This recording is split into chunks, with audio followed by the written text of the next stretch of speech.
Team दृष्टि प्रस्तुत कर रही है किताबों की एक नई श्रृंखला प्रीलिम्स प्रैक्टिस सीरीज।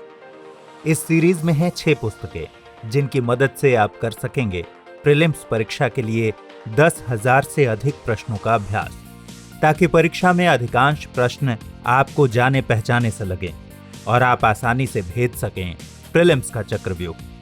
इन किताबों में शामिल हैं आज तक पूछे गए व भविष्य के लिए संभावित सभी प्रश्न, IAS, PCS, UGC net, CDS, NDA व CAPF आदि सभी परीक्षाओं के प्रश्नों का संकलन, प्रत्येक प्रश्न के उत्तर की विस्तृत व्याख्या। प्रीलिम्स प्रैक्टिस सीरीज की 6 किताबें हैं। भारतीय संविधान व राज्य व्यवस्था 1600 से ज्यादा प्रश्न, भारतीय इतिहास एवं कला संस्कृति 2300 से ज्यादा प्रश्न, भूगोल एवं पर्यावरण पारिस्थितिकी 2500 से ज्यादा प्रश्न, भारतीय अर्थव्यवस्था 1200 से ज्यादा प्रश्न, सामान्य विज्ञान एवं विज्ञान प्रौद्योगिकी 1500 से ज्यादा प्रश्न, भारत 2020 बजट, आर्थिक सर्वेक्षण व करंट अफेयर्स, इसमें है 1500 से ज्यादा प्रश्न। खरीदने के लिए संपर्क कीजिए अपनी नजदीकी बुक शॉप से या विजिट कीजिए हमारी वेबसाइट drishtiis.com या मंगवा लीजिए अमेज़न अथवा फ्लिपकार्ट से। आपकी सुविधा के लिए इन किताबों के डायरेक्ट लिंक्स इस वीडियो के डिस्क्रिप्शन और कमेंट बॉक्स में दिए गए हैं।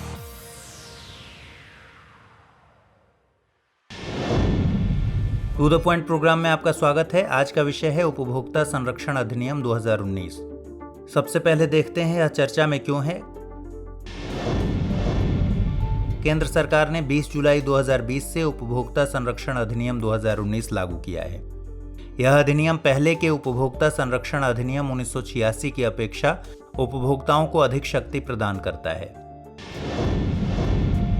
उपभोक्ता संरक्षण अधिनियम 2019 की प्रमुख विशेषताओं को देखते हैं। इस अधिनियम के प्रावधानों के अंतर्गत उपभोक्ता अब ऐसे स्थान से शिकायत दर्ज कर सकते हैं जहां वे निवास करते हैं या काम करते हैं। जिला आयोगों के मूल आर्थिक अधिकार क्षेत्र को पहले के 20 लाख रुपए से बढ़ाकर 1 करोड़ रुपया कर दिया गया है। वहीं राज्य आयोगों के आर्थिक अधिकार क्षेत्र को 1 करोड़ रुपए से बढ़ाकर 10 करोड़ रुपया कर दिया गया है। अब से राष्ट्रीय आयोग पहले के 1 करोड़ रुपए की तुलना में 10 करोड़ से ऊपर के मामलों की सुनवाई कर सकता है। हालांकि इस अधिनियम में ई-कॉमर्स से संबंधित प्रावधानों को अभी तक अधिसूचित नहीं किया गया है, लेकिन इलेक्ट्रॉनिक सेवा प्रदाता सॉफ्टवेयर सेवाओं, इलेक्ट्रॉनिक भुगतानों को कवर करने से संबंधित एक सेक्शन को अधिसूचित किया गया है। विपरीत पक्ष को राज्य आयोग के समक्ष अपील दायर करने से पहले जिला आयोग द्वारा आदेशित राशि का 50% जमा करना होता है। पहले इसकी अधिकतम सीमा 25,000 रुपये थी, अब इस सीमा को हटा दिया गया है। राज्य आयोग में अपील दायर करने की सीमा अवधि 30 दिन से बढ़ाकर 45 दिन कर दी गई है। अब मध्यस्थता के माध्यम से विवादों को निपटाने के लिए पार्टियों को अनुमति दी जा सकती है। कुछ अन्य महत्वपूर्ण तथ्यों को देख लेते हैं। नया अधिनियम उपभोक्ता की परिभाषा को व्यापक बनाता है और ऑफलाइन के साथ साथ ऑनलाइन बहुस्तरीय और टेली मार्केटिंग के लेन देन में लगे लोगों को मान्यता प्रदान करता है। इससे तेजी से विकसित होने वाली प्रौद्योगिकी के समय में कमजोर लोगों को सुरक्षा मिल सकेगी। इस अधिनियम में भ्रामक विज्ञापनों, उत्पादों के सेलिब्रिटी समर्थन, एपेक्स सेंट्रल प्रोटेक्शन अथॉरिटी के गठन, ई-कॉमर्स आदि के बारे में कुछ प्रावधानों को अभी तक अधिसूचित नहीं किया गया है। अधिनियम में इलेक्ट्रॉनिक सेवा प्रदाता को एक ऐसे व्यक्ति के रूप में परिभाषित किया गया है जो किसी उत्पाद विक्रेता को किसी उपभोक्ता तक विज्ञापन या सामान या सेवाएं पहुंचाने के लिए तकनीक या प्रक्रिया प्रदान करता है, यानी इसके लिए ऑनलाइन मार्केटप्लेस या ऑनलाइन नीलामी साइट का सहारा लेता है। डिजिटल या इलेक्ट्रॉनिक नेटवर्क पर डिजिटल उत्पादों सहित वस्तुओं या सेवाओं की खरीद या बिक्री को ई-कॉमर्स के रूप में परिभाषित किया गया है।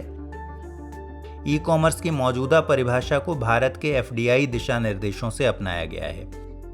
FDI दिशा निर्देशों के तहत उपलब्ध कराए गए ई-कॉमर्स एंटिटी की परिभाषा में इन्वेंट्री और मार्केट प्लेस मॉडल शामिल हैं, जबकि इलेक्ट्रॉनिक सर्विस प्रोवाइडर की परिभाषा में केवल मार्केट प्लेस मॉडल शामिल है। अब आइए देखते हैं आज का प्रश्न। सवाल है, उपभोक्ता संरक्षण अधिनियम 2019 के संदर्भ में निम्नलिखित कथनों पर विचार कीजिए। यह 20 जुलाई 2020 से लागू किया गया है। अब राष्ट्रीय आयोग 10 करोड़ रुपए से ऊपर के मामलों की सुनवाई कर सकेगा। उपर्युक्त में से कौन सा या से कथन सत्य है या है? केवल एक, केवल दो, एक और दो दोनों, इनमें से कोई नहीं। और सही जवाब है इसका ऑप्शन सी, एक और दो दोनों।